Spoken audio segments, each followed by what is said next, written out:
Pakumuta ko sa baba ni mo nga sigig tabi.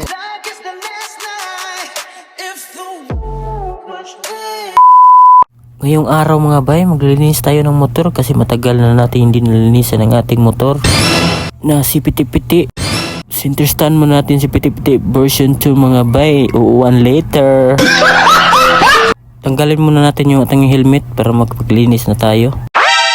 Tayo lang muna maglinis mga bay kasi wala pa tayong budget para pumunta sa shop na may tagalinis ng motor.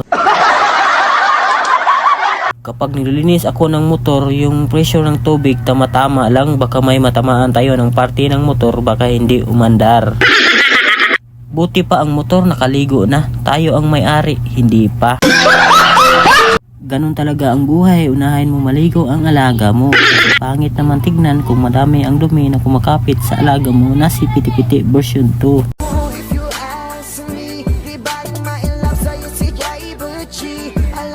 Pakumuta ko sa baba ni mo nga sigig tabi.